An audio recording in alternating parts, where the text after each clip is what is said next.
para atrapar el lobo con ayuda del pajarito y una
El celular quiero. Tú, ¿de qué primo? Ese para poner la meterse que con agua de noticias.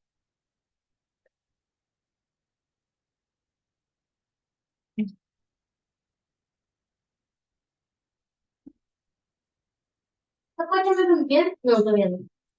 Bueno,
Ya toman.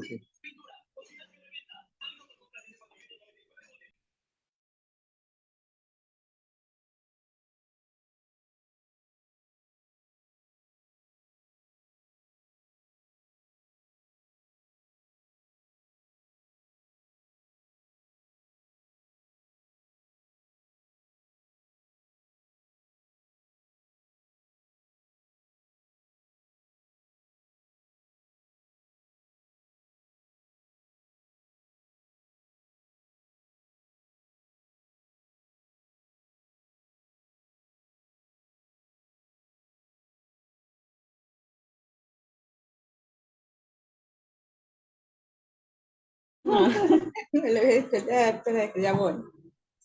Bueno, buenas noches.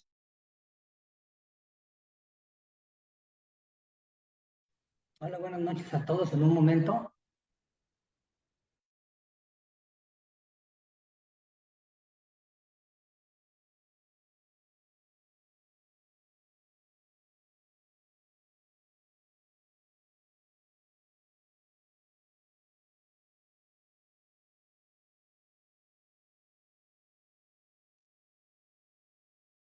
Buenas noches, les saluda Lorena, asesora de consultoría internacional pública privada Galenos. Agradezco la participación a cada uno de ustedes al curso de inyectables para podólogos, que estará a cargo del podólogo Marco Antonio Hernández desde México. Para el buen desarrollo de esta ponencia, les dejo algunas recomendaciones. Por favor, mantener sus micrófonos y cámaras apagadas, a menos que el ponente solicite su participación. Asimismo, para los participantes que deseen solicitar la clase grabada, materiales de certificado, les estaré dejando el número en el chat. Cualquier duda o consulta que tengan, responder el ponente al finalizar la ponencia. Buenas noches, podólogo Marco Antonio, le doy paso a su ponencia.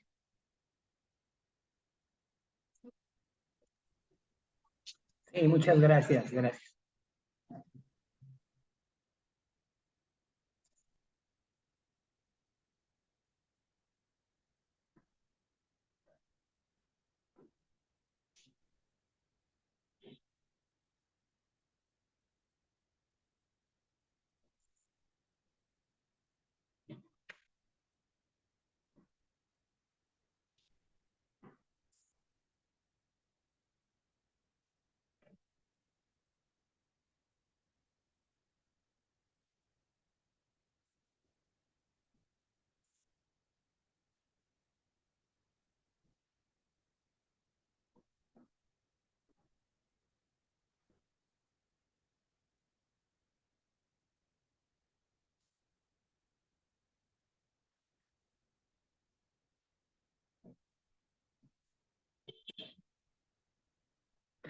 Ok, muy buenas noches. Muy buenas noches a todos los presentes. Gracias por estar aquí. Gracias al Galenos, la Consultoría Internacional Público-Privada.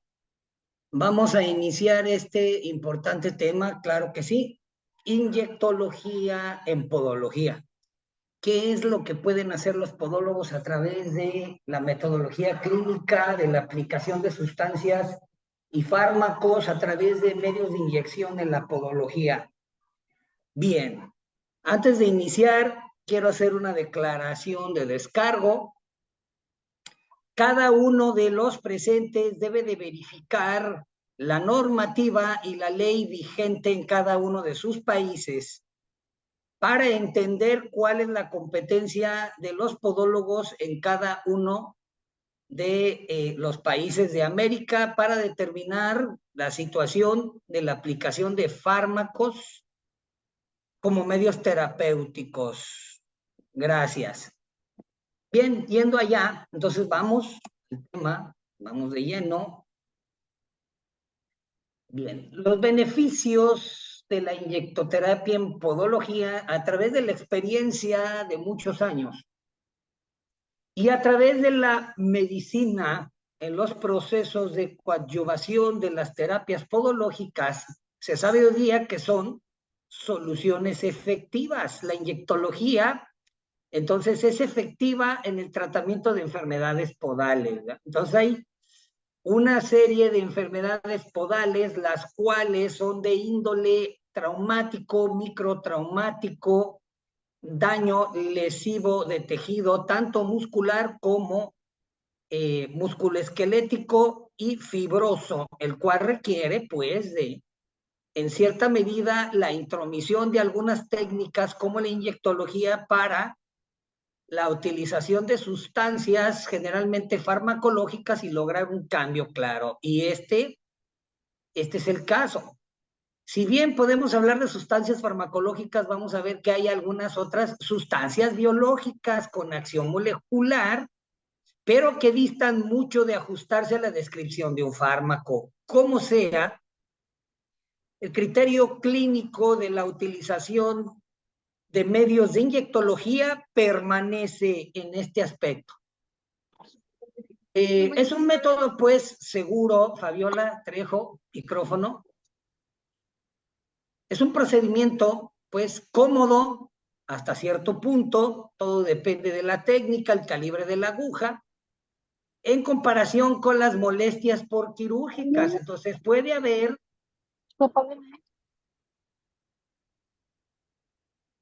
Fabiola, ¿me escuchas, Fabiola Trejo? ¿Cómo le puedo poner? Sí. Es que tienes tu micrófono abierto y se escucha por ahí. Ok, gracias. ¿Saben qué? Como yo no leo, no le encuentro yo razón para estar leyendo las diapositivas, entonces tengo que agarrar el hilo y si escucho ruidos me distraigo. Ok, gracias. Entonces, mientras que unas situaciones quirúrgicas puede haber algunos eventos importantes, dolor y el manejo del dolor a través de los procesos inflamatorios normales de una intervención quirúrgica, cuando las comparamos con inyectología, vamos a decir que tiene un buen rango de tolerancia. Los efectos secundarios, sin determinar el tipo de fármaco o la sustancia de la que se trate, pues aún con todo tiene un buen control de los efectos posteriores. Entonces esto es una alternativa a la cirugía en cuestiones de casos pues mucho menos graves, ¿no? Cuando ya hay situaciones que el cual requiere de una intervención, vamos a decir que radical, pues bueno, no se puede detener la cirugía, al menos en algunos criterios. Entonces, las indicaciones y contraindicaciones de la inyectología, pues el método de la aplicación de estas sustancias en el pie, vamos a decir, pues se refiere a situaciones del control del dolor, inflamación de los elementos de fijación tendinoso y fibroso en los diferentes conjuntos del pie, lo que pueden incluir los planos más o menos superficiales y otros más profundos como la fascia, tanto en el antepié, en las metatarsalgias, como en situaciones de talalgias tal y cual, lo que involucra fascitis plantar, la presencia del llamado espolón calcáneo, las talalgias y últimamente terapias intramatriciales para apoyo en el control de la onicomicosis. Más recientemente, pues, se está tomando la tendencia que inició hace más de 25 años con la utilización de las infiltraciones de ozono y el plasma rico en plaquetas. Si bien parece ser que las infiltraciones de estos elementos, tanto los estimulantes de recuperación o estímulo de crecimiento celular a través del plasma rico en plaquetas como el ozono, parece ser que cada vez está ganando más adeptos, puesto que hay más evidencia todavía pasando los años. Entonces, los procedimientos de inyectología en la podología van a depender de la elección de la técnica. Entonces, no es igual el tratar de hacer una inyección directo en la inserción de la fascia plantar, haciéndola vía lateral a través de, vamos a decir, confiando en la experiencia y en la mano del tratante, o hacerlo a través de una ecografía guiada. Entonces hay diferencias en las elecciones de la técnica. La aplicación de parche o vendaje posterior, vamos a ver que ayuda a los procesos de la disminución del dolor, control del ligero edema, comodidad y un etcétera. Entonces no hay que olvidar eso, la desinfección de la zona como protocolo nunca se puede omitir.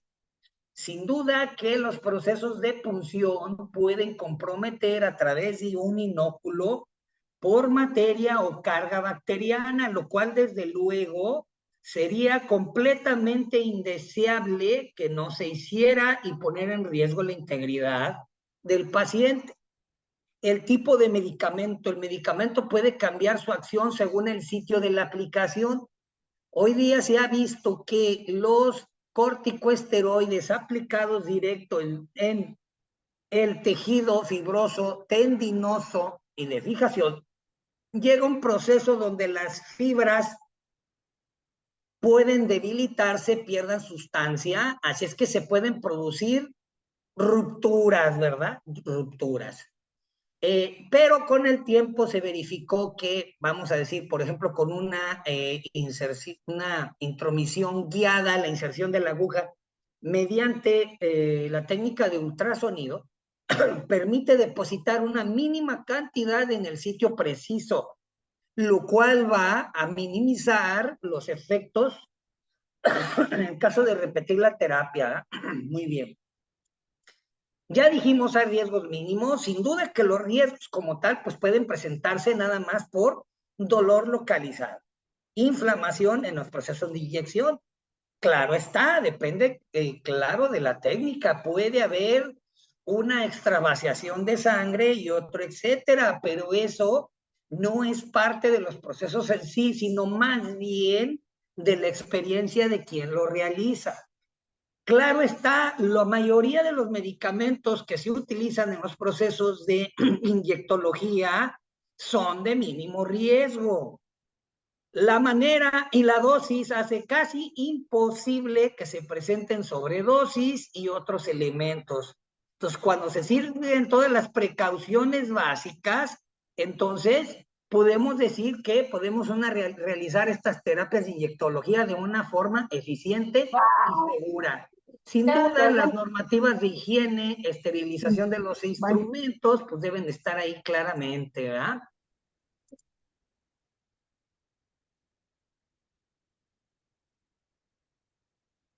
Ok, satisfacción del paciente. Pese a la posibilidad de los riesgos, hay una alta satisfacción del paciente y los estudios comparativos lo han demostrado.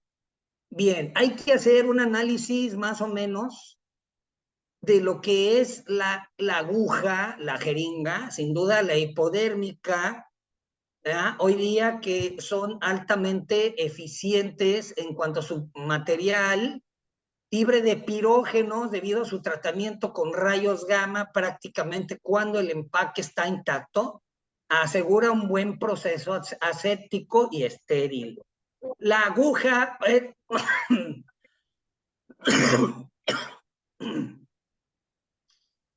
depende pues de el calibre y el largo. Dependiendo del calibre, pero los cuerpos vienen en cuanto al cono, la cual se introduce en el medio, la jeringa, el bisel, el que guarda el filo, y la parte metálica. Sin duda que cada una de estas tiene sus indicaciones y cada uno de los calibres, claro está. Ya están plenamente establecidos los criterios o el método de la administración de diversas sustancias acuosas, semiacuosas, aceitosas, etcétera, a través de las diferentes morfologías de las agujas. María del Carmen, cierras tu micrófono, por favor. María del Carmen, no puedo cerrar tu micrófono. Y ahí están los calibres. Ahí están los calibres. Y el código de color, 27G de media, 25G, 5 octavos, 23G, 23G, de 1 y 1 un cuarto, 22G, 1 pulgada, 21G, 11, 2 de pulgada. Entonces, pues ahí está. La cuestión entonces es determinar qué clase de aguja. Entonces, no podemos pensar, por ejemplo, que vamos a introducir un anestésico de forma eficiente si utilizamos una 27G ultracorta media, sino que nos vamos, por ejemplo, a una 25G un poco más larga. Entonces, la forma segura ante las infiltraciones, la mayoría de las infiltraciones podológicas y más cómodas, están entre la 23G, un cuarto, ¿eh?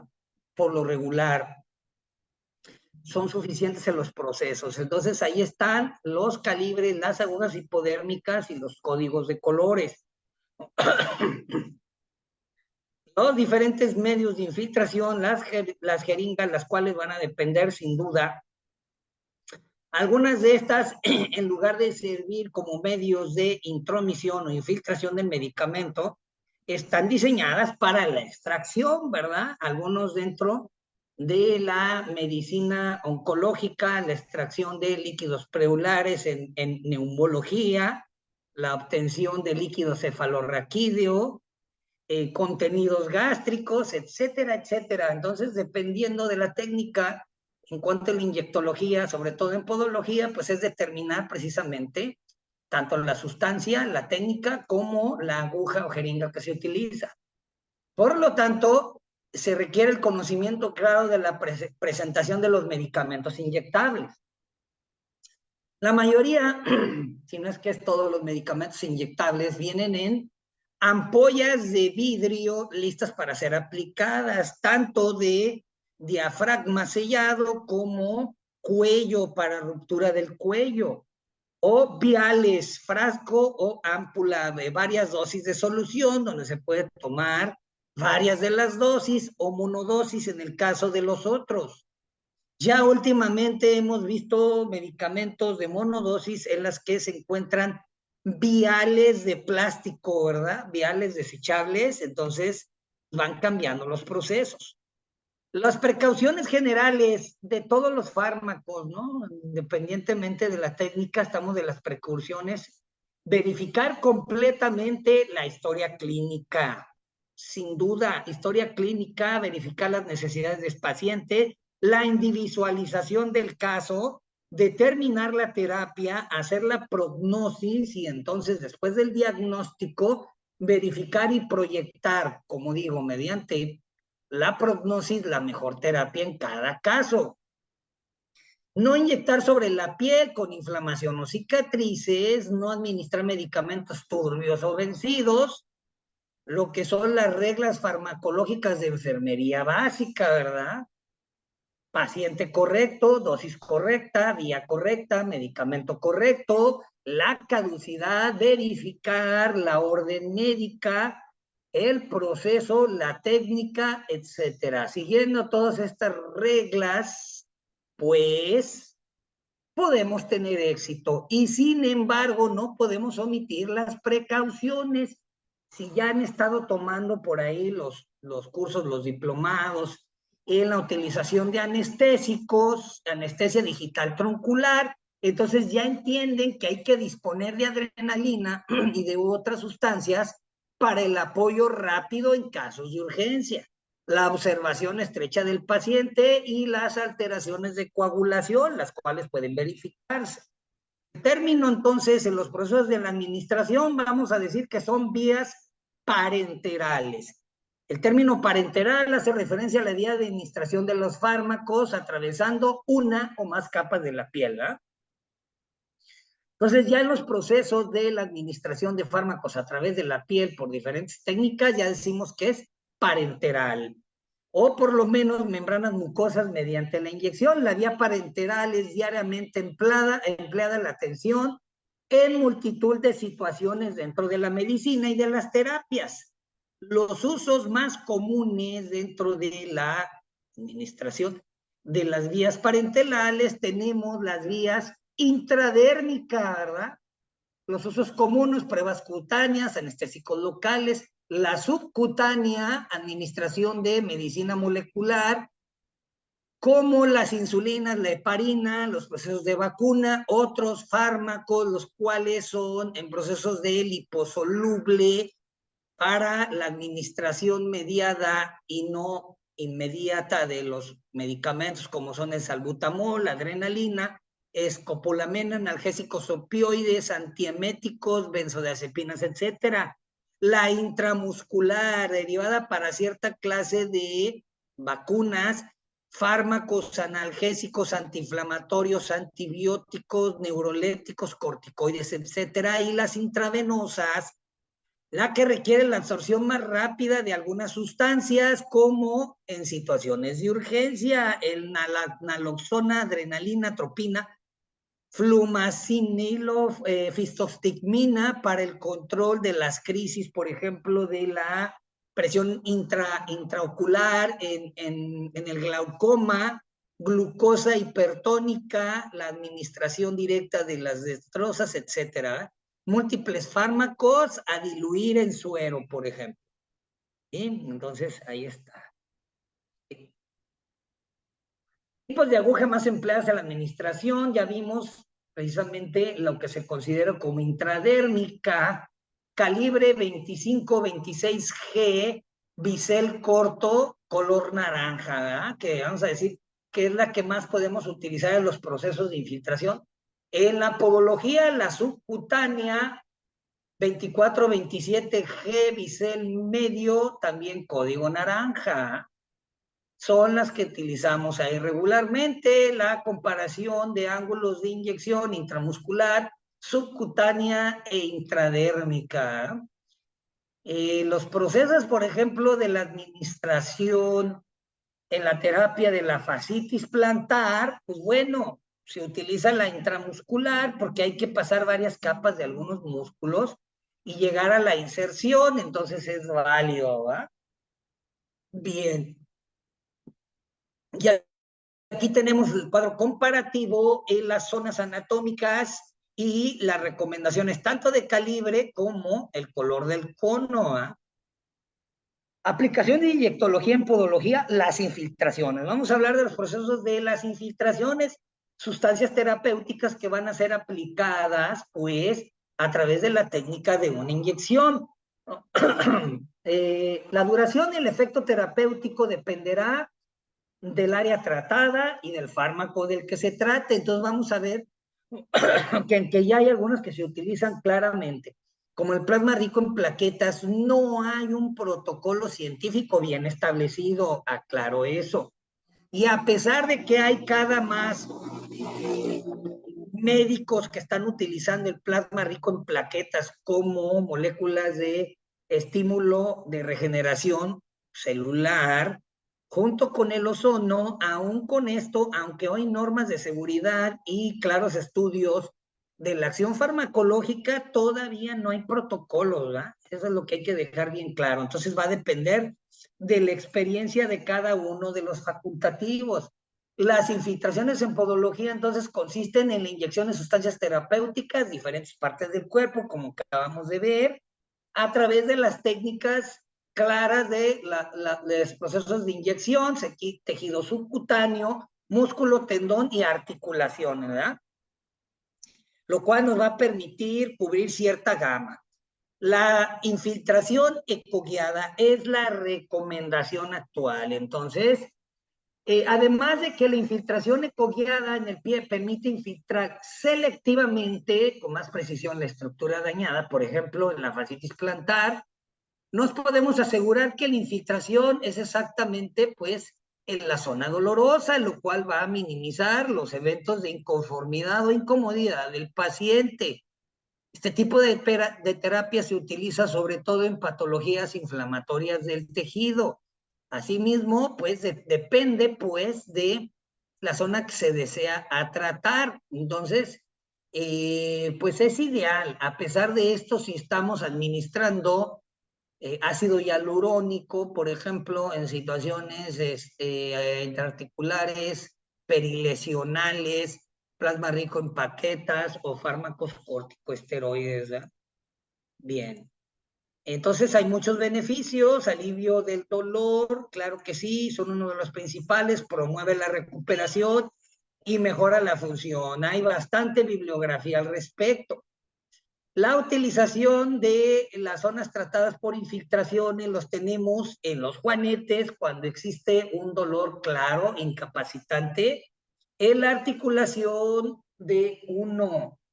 Entonces puede darse a través de la utilización de algunos esteroides, ya sea en la zona de cabeza metatarsal o por lo menos para tratar la situación inflamatoria de la misma, la enfermedad del elemento glenoideo, sesamoideo, glenoideo, ¿verdad? Traumatismos de la cabeza, etcétera. El neuroma de Morton también, las tendinitis, las bursitis, bursitis retroaquilia, fascitis plantar, dolores articulares en los dedos, ¿sí? La fascitis, entre otros. Entonces hay varios de las que podemos utilizar allí precisamente en la situación de la podología. Los tipos de infiltraciones utilizadas, las sustancias más utilizadas, vamos a decir, corticosteroides, plasma rico en plaquetas, proloterapia y ácido hialurónico, ¿eh? Entonces, el ácido hialurónico refiere a sustancia viscoelástica que mejora la movilidad articular, mejorando la lubricación. Y hay algunos estudios que van enfocados en la utilización del ácido hialurónico en el dolor de cabezas metatarsales y primer espacio terfalángico, ¿eh? La proloterapia, la inyección de una solución de dextrosa que puede ayudar a estimular la formación de colágeno y reducir el dolor crónico. Entonces, la mera utilización de una solución de dextrosa en el sitio, por lo regular, dextrosa al 50%, va a despertar los procesos del sistema de autoconservación y curiosamente estimula la recuperación del tejido. Los corticosteroides, el plasma rico en plaquetas y más recientemente el ozono gaseoso, ¿verdad? El ozono médico. Aquí vamos a ver un videito, ¿verdad?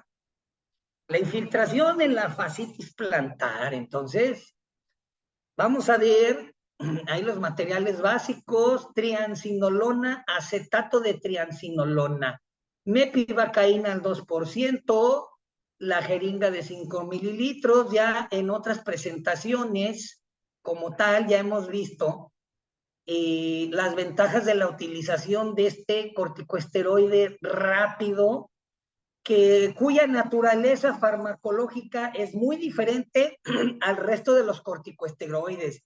Ya vimos, por ejemplo, cómo es importantísimo en el manejo del granuloma telangiectásico, y vamos, tiene bastante o importante acción el triancinolona.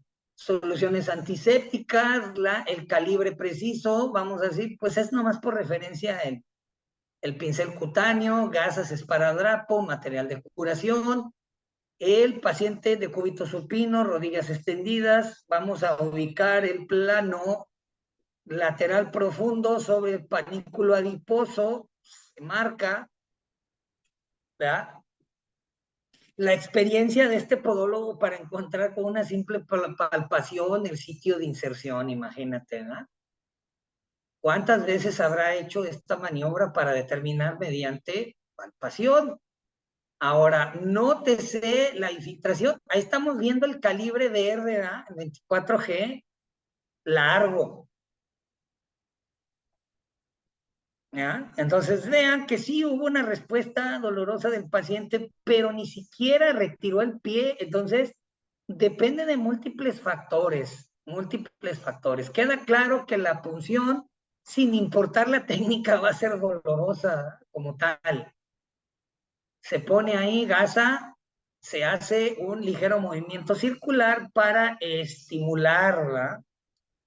Entonces, el propósito de este video es nada más informativo. Bueno, vamos a decir que es informativo, educativo como tal, pero si tuviéramos que hacer una crítica, pues aquí hay varias fallas, ¿no? En el video.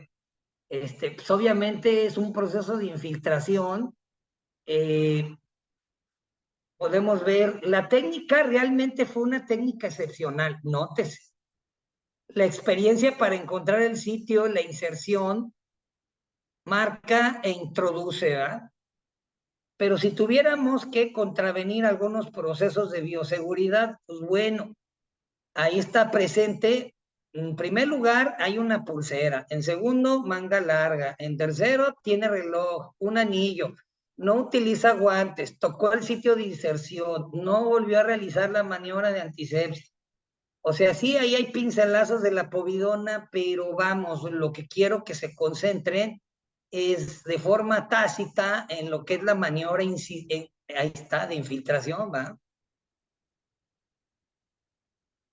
Ahí está el pincelazo, marca el sitio y ahí está. Entonces, pues posterior dio el pincelazo. Vamos a pensar que se esperó un tiempo importante, ¿no? Pero vamos, nótese ahí la capacidad para guiar la jeringa, la aguja. Y pues sí, revela experiencia, pero si vamos a criticar ahí, bueno, no es la pulsera, ¿verdad? Creo que es parte de la camisa. Entonces, pero vamos. Estaba yo bien. Ahí está.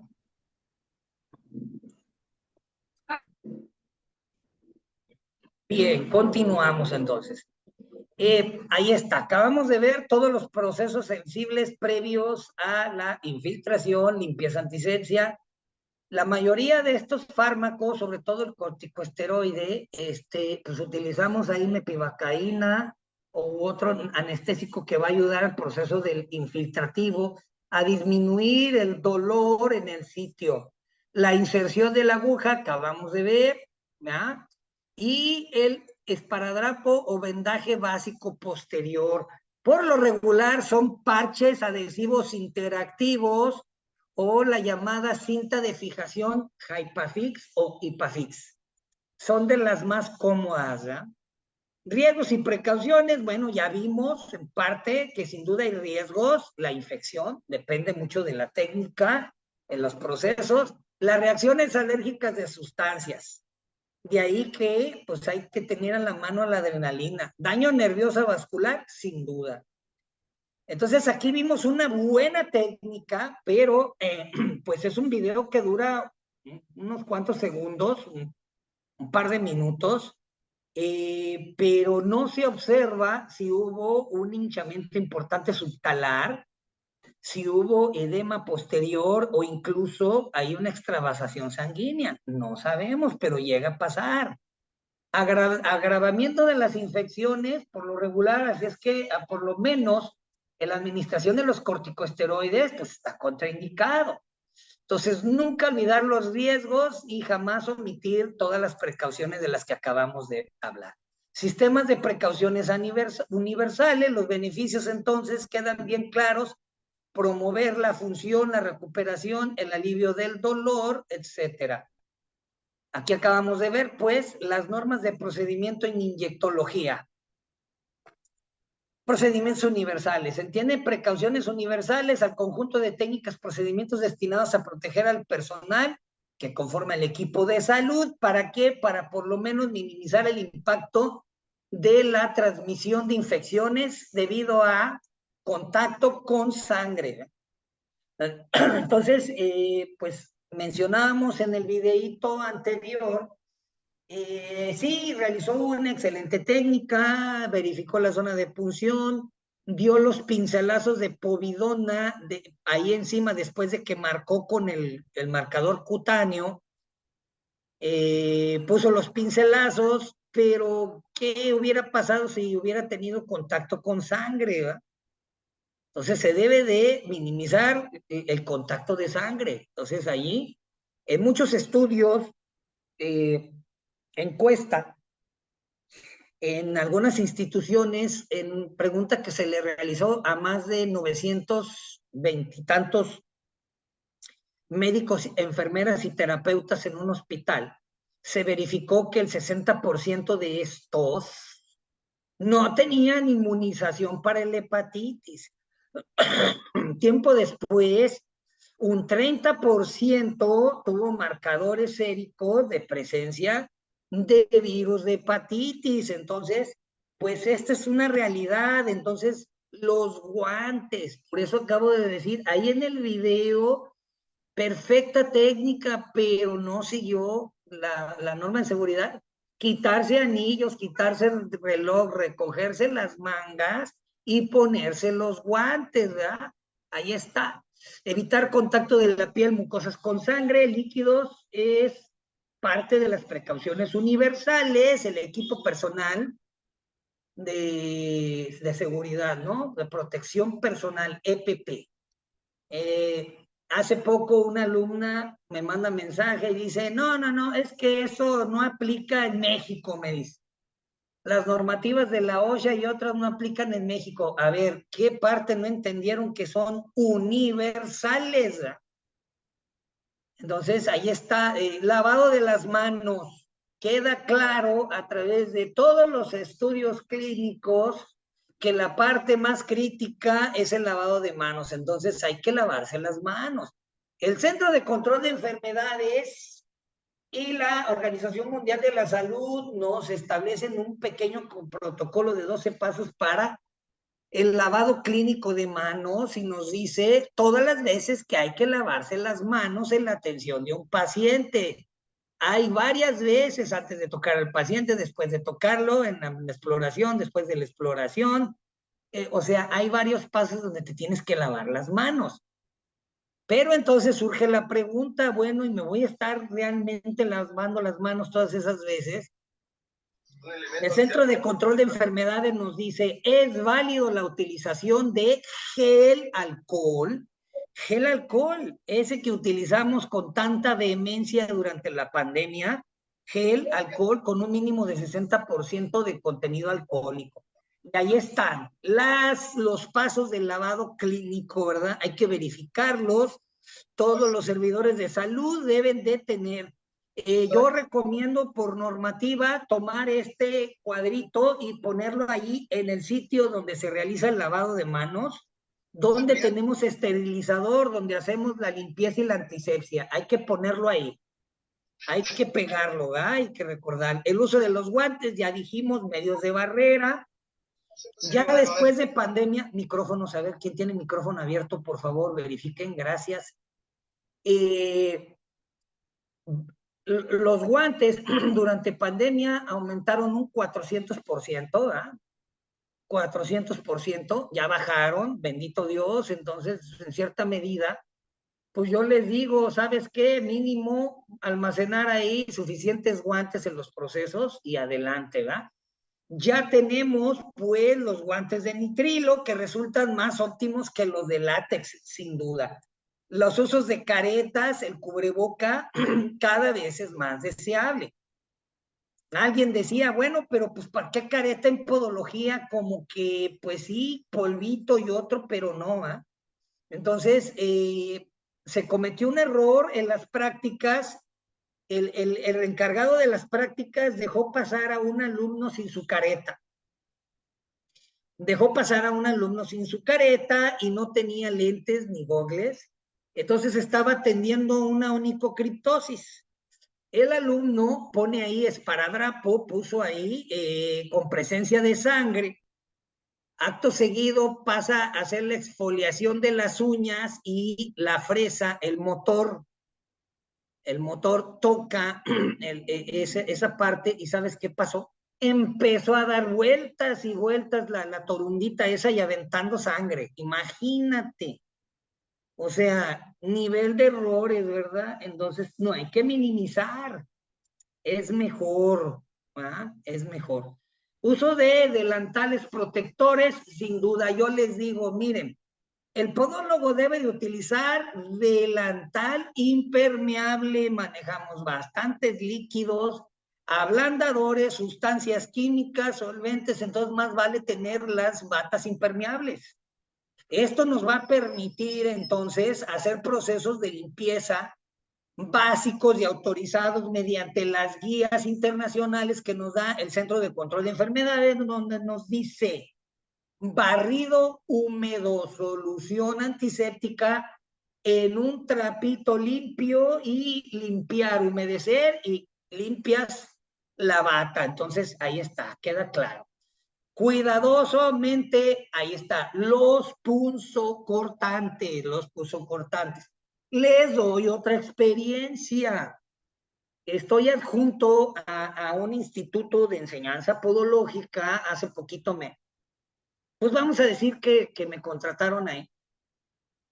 Entonces, lo primero que hice fue, me puse los guantes, fui, verifiqué, destapé las bolsas de basura. ¿Cuál fue mi sorpresa? Que encontré 60 navajas, 60 bisturís en la basura. En la basura pública, 60 bisturís en las bolsas de basura. Así es que hablé con los alumnos y les dije, pues, ¿de qué se trata, chicos? 60 navajas aquí. ¿Saben las implicaciones legales y las multas que puede adquirir la institución si encuentran esas navajas en las bolsas? Entonces queda claro, hay responsabilidad legal, lo que implica el manejo de los residuos. Hay varias normativas, cada uno debe de conocerlas y ejercerlas. Si no las conoces, eso no te exime la responsabilidad, se los aclaro. Entonces, más vale que las conozcan. La onicomicosis, ampliamente extendida, conocida, presentación clara de las onicomicosis. La incidencia parece que está aumentando. Hace 30 años era prácticamente extraño encontrar niños con onicomicosis. Ahora ya aumentó casi un 20%, ¿ah? Entonces, de forma importante. Los estudios en Alemania, 4,177 pacientes, los dermatofitos causaron el 68% de las onicomicosis, entonces la mayoría son los dermatofitos. Causadas por dermatofitos, principalmente la Trichofitum, Mentagrophytes y rubrum. Cada vez se ha visto mediante estudios bacteriológicos y fúngicos que están aumentando la incidencia de los levaduriformes que antes estaban relacionados con los pacientes inmunocomprometidos. Pues ahora ya resulta que hay gente que no tiene en cierta medida ningún signo de compromiso del sistema inmune y presentan los levaduriformes, los que son oportunistas. Estas son las levaduras, ¿verdad? Las levaduras, dice, las infecciones mixtas son frecuentes especialmente en asociación de cándida, la albicans, la paropsilopsis, recientemente la grablata. En estudios se observó 28% de las onicomicosis de las manos causadas por levaduras. Entonces es mucho más claro, ¿eh? Además, la cándida paropsilopsis se aisló 75% en las causadas por levaduras. Imagínate, entonces, ahí está la imagen, vean, la típica candidiasis de color marrón verdoso, la cual sin duda se puede distinguir de la pseudomonas aeruginosa por el tinte y la utilización de la luz de exploración polarizada, como la luz de Wood, por ejemplo, causas por mohos. Los mohos, ahí están presentes, los aspargilos, Copuleropsis brevicaudis, Fusarium y Acremonium, lo cual aspergilo parece que está aumentando las incidencias de los aspergilo presentes en las uñas, y debes de saber que el aspergilo le encanta el pulmón cuando no está en la uña. Entonces imagínate, si no sigues las normas de bioseguridad, tienes un gran riesgo de presentar la enfermedad pulmonar del podólogo y adquirir una infección por aspergilo, aspergilosis pulmonar. Entonces, queda la nota. Las clínicas de la onicomicosis ya equivalentes conocidas clínicamente, cuadros de dermatofitosis por hongos, las cuales producen cambios muy similares a los mohos, con onicólisis, paquioniquia, pulverización distal, xantoniquia, es decir, la tonalidad amarilla, cambios de la coloración ungueal, la aparición de paroniquias, peronixis y demás. Sin embargo, lo que hay que entender aquí entonces es el diagnóstico exacto y determinar que en efecto nos encontramos ante la onicomicosis. Sin embargo, por el alto costo, así como de la toxicidad de las interacciones medicamentosas asociadas a tratamientos por vía oral, es necesario buscar alternativas, y esas alternativas ya la encontramos aquí en las infiltraciones intralesionales de itraconazol. Sí, hay buenas razones entonces, además de los riesgos de hepatotoxicidad y efectos secundarios graves asociados a los orales, se determina entonces la utilización de algunos otros. Los tópicos también tienen su lugar, usualmente requiere de repetición de la sustancia, aplicación durante el periodo largo de tratamiento, cooperación y educación del paciente apegándose al tratamiento y otros, lo cual entonces requiere de algunas otras terapias combinadas como la abulsión quirúrgica no cruenta, preparaciones magistrales, entre otros.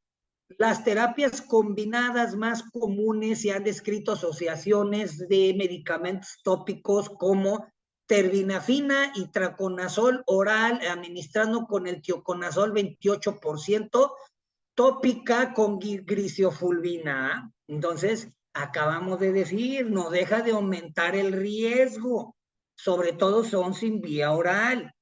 Sin embargo, el isoconazol tópico al 1% e itraconazol oral parece ser que está dando buenos resultados.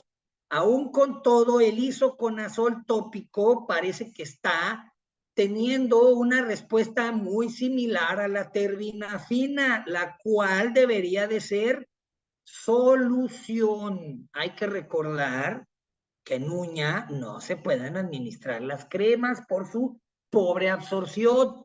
La armorfina 5%, la ciclopiroxolamina al 8%. Ya en nuevas presentaciones con potenciadores queratínicos y medios de parche no oclusivo que están dando muy buenos resultados. De ahí que se han hecho algunos ensayos de amorolfina, itraconazol,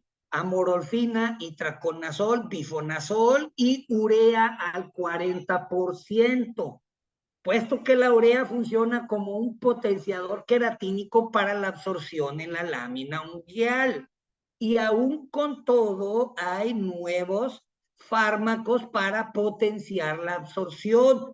Aquí tienen la lista de los nuevos fármacos en micosis, ¿verdad? Nada más se los dejo ahí de paso: efinaconazol, Jubilat, Abavalor, Nealin, itraconazol esmalte, fluconazol intralesional, amorolfina parches, etcétera. Y eso es lo que vamos a ver. El fluconazol directo en matriz unguial. La terapia intralesional del fluconazol no es nueva. Ya se han utilizado en otras situaciones donde hay infecciones micóticas, criptococosis, la criptococosis, que son literalmente tumores fúngicos que afectan la dermis de una forma terrible. Se han utilizado por largo tiempo las infiltraciones intralesionales del fluconazol, la criptococosis, que incluye la meningitis, la criptocóxica en pacientes en inmunosupresión, se ha visto altamente asociados a pacientes con VIH, diabetes, etcétera. Entonces se ha visto que el fluconazol tiene una buena actividad a través de los tratamientos intralesionales. Vamos a hablar entonces del fluconazol intramatricial. Opción innovadora, tratamiento de la onicomicosis. Entonces vamos allá. Ahí está el fluconazol, actúa inhibiendo la síntesis del aldosterol de los hongos, pero directo en la matriz unguial. Sin duda, ahí está. Para ello se utiliza directamente la infiltración en el pliegue proximal, como observamos en la ilustración, jeringa de insulina larga, 1 mililitro, es decir, 100 unidades internacionales, 1 mililitro de fluconazol. se va a introducir bajo el pliegue, es decir, con la técnica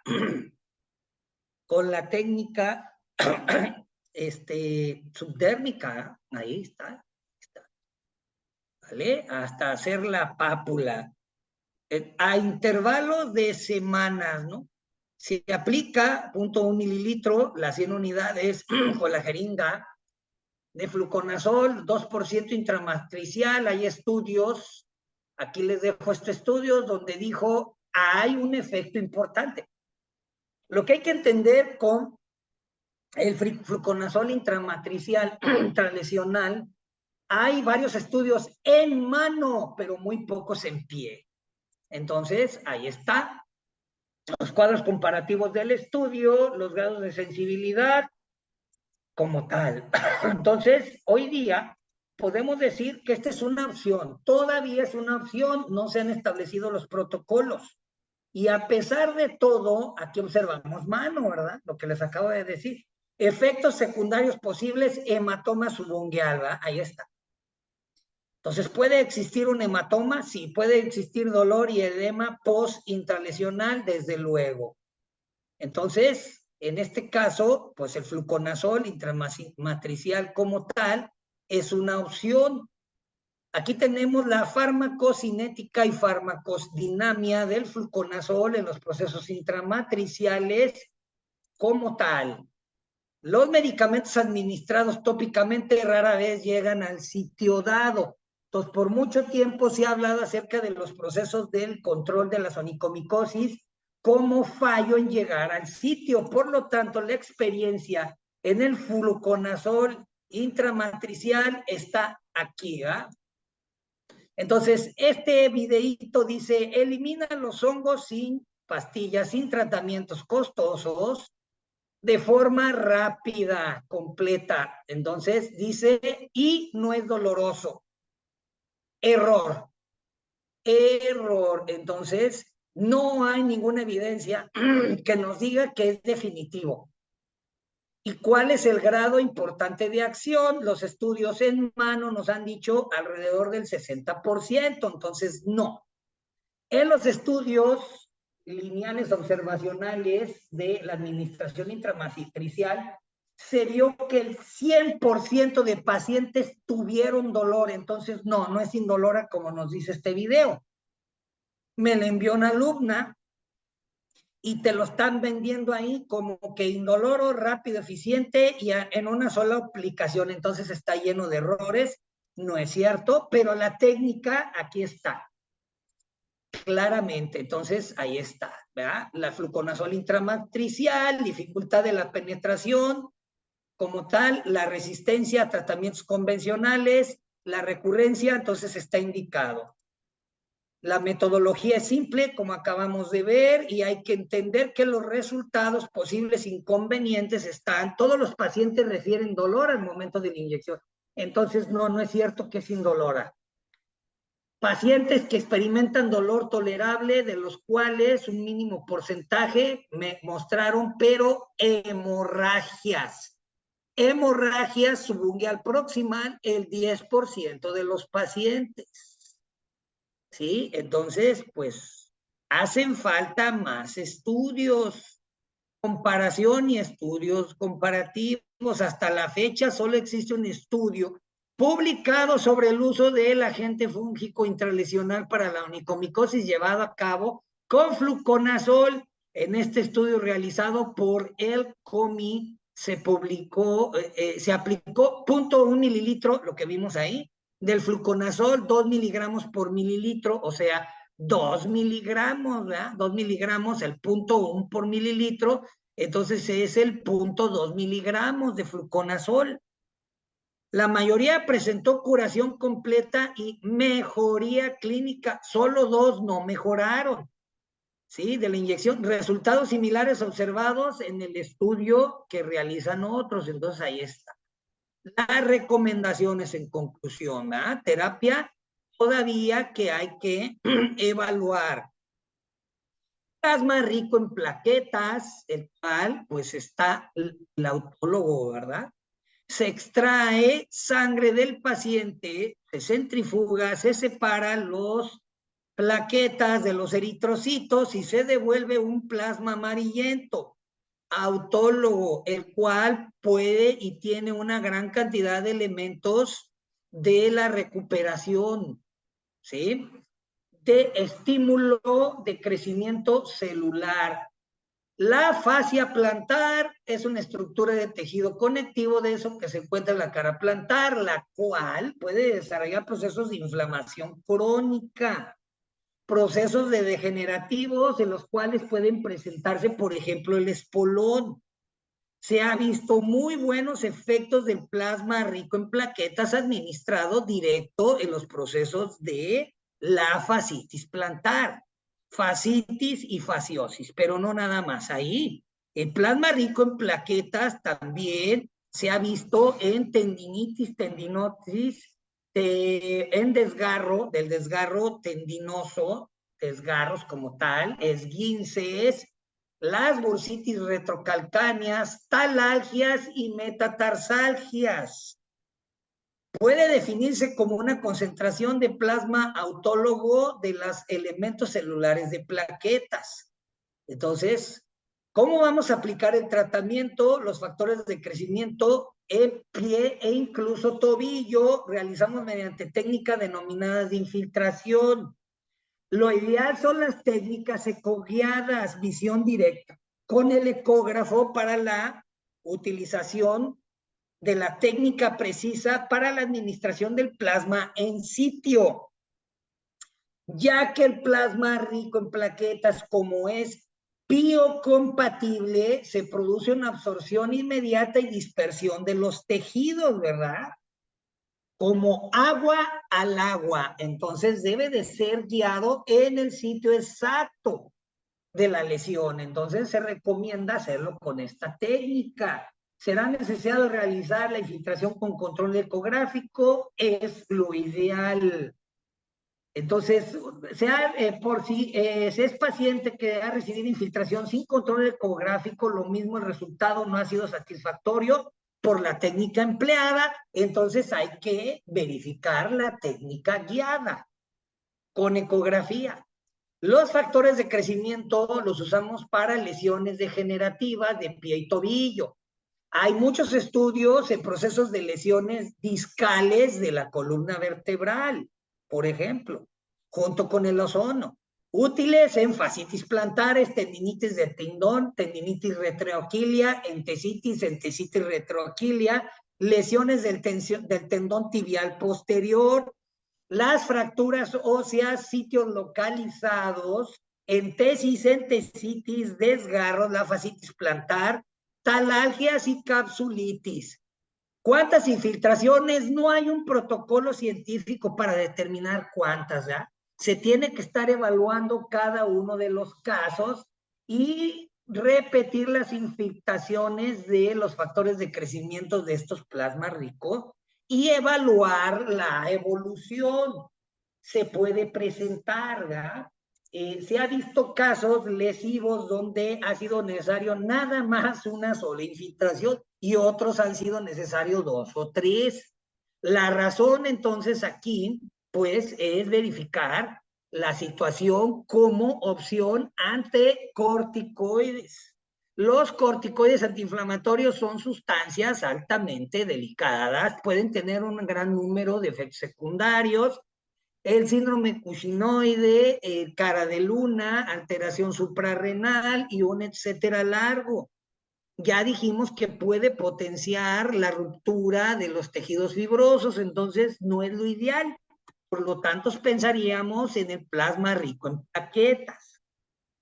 ¿De acuerdo? Bien. Infiltraciones con el ozono. Mucho se ha hablado del ozono, hay bastantes estudios, ya hemos hablado en otras presentaciones del ozono. Estamos hablando del ozono médico, el cual es un proceso de saturación alotrópica a través de un generador donde se pasa oxígeno puro. Este oxígeno va a sufrir un cambio a través de este generador y el oxígeno libre se convierte en ozono una forma alotrópica. Es una intervención sencilla que suele durar 5 a 10 minutos, igual como acabamos de ver. Se toma la jeringa, se pone directo en la boquilla del generador, se carga de este ozono, se pone la aguja y se procede a la infiltración. Sí, se realiza directamente el proceso de infiltración gaseosa, vamos, en las lesiones. Hay algunas, vamos a decir, mitos acerca de la introducción de gases en los tejidos donde nos produce un embolismo. Cuidado si te introducen, en Hollywood hemos visto por ahí que introducen una inyección, ¿verdad? Unas burbujas de aire y le produce un evento cerebrovascular ahí y mueren. No, no, no. La realidad es que la infiltración de gases en espacio arterial y venoso pues requiere más de 500 mililitros, ¿verdad? O sea, no. Entonces, ampliamente podemos utilizar las infiltraciones del ozono. Hay bastante evidencia del ozono en hernias discales y algunas de estas se declaran, perdón, solución definitiva al problema de columna y de hernia discal, imagínate. Se ha dicho a algunos especialistas traumatólogos que el paciente no mejora en un 80%, se deben de aplicar más inyecciones, ¿verdad? Entonces, claramente hay ventajas. Luego entonces saber que el ozono es fácil de obtener, es muy seguro, porque cuando tienes el generador médico del ozono, se pueden mantener dentro de los límites permisibles, los límites, porque el ozono es tóxico. Hablamos entonces de la dosificación. Hay falta de protocolos estandarizados, pero hay que entender que por lo menos se sabe que los límites tóxicos del ozono se mantienen allí en un límite de 30 microgramos por mililitro. La mayoría, o si no es todos los generadores médicos de ozono, se mantienen dentro de los estándares. Dependiendo, pueden ser 5 a 15 mililitros. En situaciones de una bursitis o una lesión retroaquílea, es suficiente con 1 mililitro. En las infiltraciones de la fascitis y fasciosis, 5 mililitros aproximadamente. En los procesos de entesis de las cabezas metatarsales, de las capsulitis, de los procesos de artritis, artrosis de las pequeñas articulaciones, de la articulación glenoidea de los dedos, de las falanges, con 1 mililitro de gas, ¿verdad? Entonces, ahí van variando.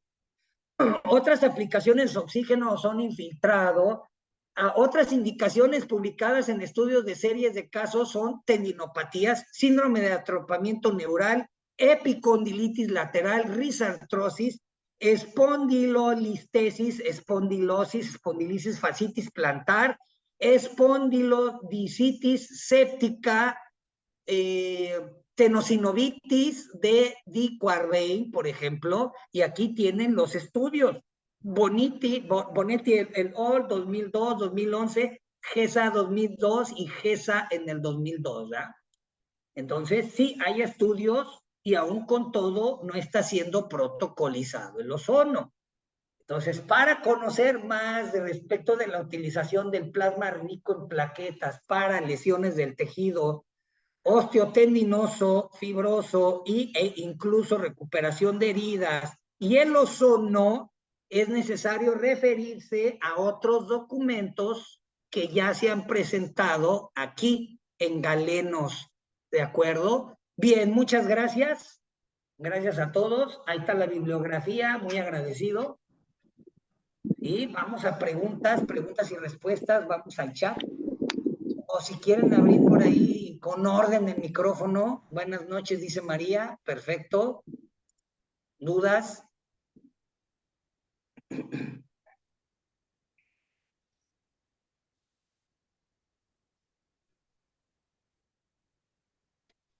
Bien, Ana María, gracias. Sí, María del Carmen, buenas noches. Ana María, igual, gracias a ti. Alguien levantó manita por allá. A ver, Limber. Ay, aquí está Limber Freire. Saludos, Limber. Hola, Un ¿cómo vamos? gusto. ¿Cómo has estado? ¿Qué tal? Un gusto de estarlo viendo por acá. Usted debe de estar acá y yo allá. Es la verdad, usted No, debe de estar aquí y yo allá. no, tú estás muy No, bien ahí, muy bien. no, maestro, pues Saludos, usted es saludos, maestro, saludos. ¿verdad? Gracias. No, No, pues, aquí tu charla muy interesante, siempre es pues bueno. gracias. Ya voy a presumir que conocí a Limber Freire ahí, ¿verdad? Oh, qué Sagra- gusto, no.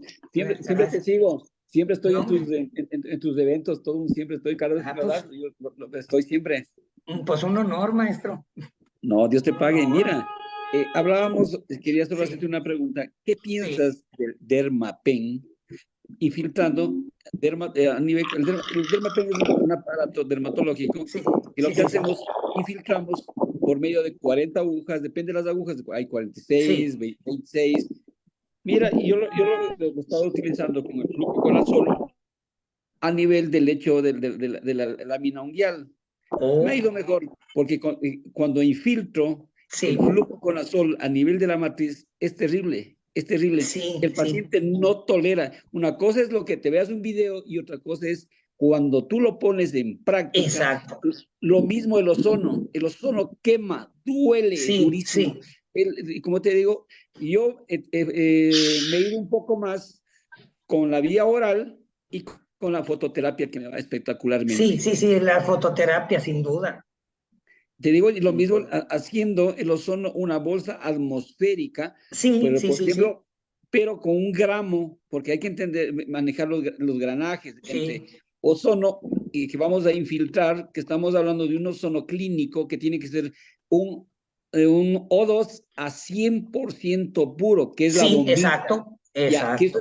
que no estamos hablando de un ozono No, totalmente que es para el ambiente, que eso sí, recibe el aire del ambiente y luego saca ozono, que ese claro, es un claro. ozonizador para esterilizar la área, pero no es Exacto, para infiltrar, eso hay que comprender, hacer entender a la gente que una cosa es infiltrar un ozono clínico que tiene sí, un O2 para sacar un O3 y si lo tiene con V, espectacular, porque se va a hacer. exacto, exacto, sí, sí, maestro. De hecho, ya estuve por ahí viendo amplia bibliografía de corrección al respecto y en efecto dice eso. Y eso que usted menciona, pues es parte de la experiencia clínica de quienes ya se han dedicado largamente a eso, ¿verdad? Entonces, eso que dice de la pendérmica, pues me suena interesante. Yo no tengo experiencia con ello. Fíjese, en el caso de usted que me lo menciona que sí, yo no me lo había imaginado así. Sí había tenido yo referencias del uso del fluconazol de esta manera y del ozono, como usted menciona, pero fíjese que esa es una buena referencia de lo que habla de la plumita y yo no lo había experimentado, ¿verdad? Te la Pues gracias, recomiendo, pues te la gracias. recomiendo y mira lo mismo, tú sabes que yo soy experto en el ácido nítrico, que es, Sí, sí. mira, totalmente, el ácido nítrico por ejemplo, es una alternativa espectacular, porque estamos hablamos de pHs, ¿no? Porque Sí, el hongo tiene un pH de 3 a 4, ya estamos hablando un pH totalmente ácido sí, a una piel que tiene un pH entre 5, 6 o 7, que estamos hablando un pH neutro totalmente, pero sí. no ácido o alcalino, que estamos hablando, pero ¿qué hago yo después de que tengo una onicomicosis o una Ujú, onicogrifosis? Utilizo el ácido nítrico, que es totalmente un cáustico, que tiene un pH 1. Al tener un ujú, pH más bajo, ¿qué es lo que viene a hacer? Es un fulminante. No lo ujú. cegamos ni lo hacemos tanto con el dermapen o muy superficial. Sí, Lo que hacemos es lo matamos. Y ahí viene como primera base es desbridar toda la lámina unguial y luego hacer un procedimiento sí, con cualquier tipo de terapia que la haga. Pero lo que yo te digo, por ejemplo, el sí. flucoconazol, que yo lo he infiltrado con una 32G, La que es treinta y la dos de g insulina, Sí, sí, no la lo insulina. soportan porque esos se Sí, revuelcan del dolor. Y sí, eso que yo le hago con un poco de crioterapia para sí. que se Sí, analgesie la un poco, crioanestesia, sí. pero te digo que Sí. no es lo que dice del video, no es No, así. no. Una Por eso cosa es yo la le dije, realidad. es que ahí te lo están vendiendo, ¿verdad? Y dije, mentiras eso. Entonces, pues no. Y al menos yo quiero decirle, maestro Limber, yo cada vez que hablo del ácido nítrico, yo siempre lo cito, y yo digo, allá el Limber y el método de él y siempre digo, o sea, yo digo, no, yo nomás vine aquí a ver la tostada ya embarrada, yo nomás, yo no, yo soy soldado que en escritorio no he disparado balazos, entonces, me declaro teórico y poco práctico, y en el caso de usted, pues ahí está toda la experiencia, entonces, pues No, excelente, y maestro. los protocolos que te digo, hay que manejar, todo, hay que entender que todo se maneja por protocolos. Todo, todo. Sí, todo. Muchas veces estas infiltraciones hay que manejarlos por protocolos, una anamnesis totalmente, porque no todos los pacientes son viables a una infiltración. Porque muchas veces podemos tener un eritema si tenemos una mala infiltración. En lugar de hacer un favor, ¿qué vamos a tener? Un foco infeccioso, antiinflamatorio, y vamos a generar... Sí. Solo esa era mi pequeña colaboración. No, pues gran colaboración, maestro, pues sí. No, y te dejo que continúe, además, personas. No, gracias. Un gusto, bendiciones. No, igual, maestro, igual, ahí lo sigo todavía y adelante, maestro. Muchas gracias, bendiciones. Dios te pague, bendiciones. Gracias. Bien, chicos, pues excelente, ¿verdad? Para los que no sepan, por Limber Freire prácticamente es el señor podología en América, me atrevo a decirlo así.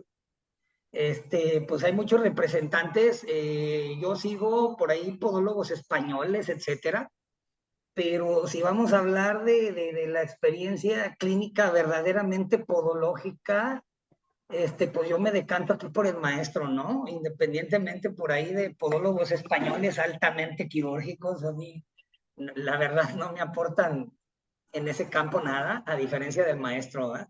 Muy agradecido.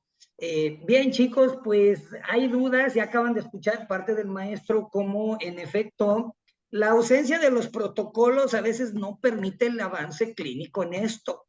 Pero lo que hay que entender es que esto no implica el hecho de dejar de lado la práctica clínica. El maestro pone aquí sus experiencias de cómo a través de la propia clínica el empirismo como tal es valioso, el proceso empírico que después nos lleva a el supuesto y la hipótesis y a preconocer a través de datos y diseño de estudios. Entonces, si no hay gente que lleva a cabo el empirismo como tal y establecer los protocolos, pues el conocimiento científico no se da. Sí, hay datos curiosos que nos acaba de mencionar maestro Limber. Por ejemplo, sí, el ozono, yo tuve una vez un generador de ozono y hice por ahí unas pruebas, despedazó los guantes. Despedazó los guantes, sí, altamente oxidante, tiene un olor profundo. Si llegas a aspirar por ahí un chorro de ozono, te va a agarrar una tos que te va a agarrar ahí mediodía porque puede producir daño alveolar, pulmonar, otro, etcétera. Si no sabes medir la concentración del ozono porque no es un aparato de grado médico y mucho menos con el flujo apropiado de oxígeno, pues sí, puedes perjudicar al paciente. Lo que hay que entender es que ni es algo que va a resolver todo, ni es algo inocuo.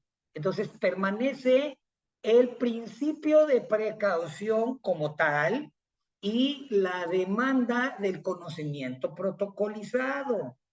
Muy agradecido, pues esta noche nutrida y especial, gracias sobre todo por la presencia del maestro. Y pues chicos, muy agradecido con todos. Me despido de todos, maestro Limber, hasta la próxima. Y a todos chicos, excelente noche a todos. Saludos desde México.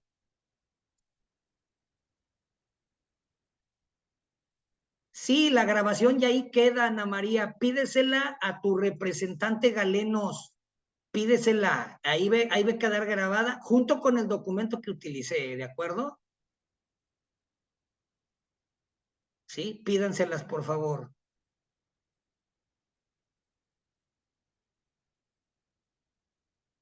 Gracias a ti. Sí, maestro Limber, muy agradecido. Ahí continúo siguiéndolo en redes, maestro. Desde Ecuador también, Marjorie, Ecuador, Bendiciones para todos también, maestro. You Lady, gracias, gracias, gracias.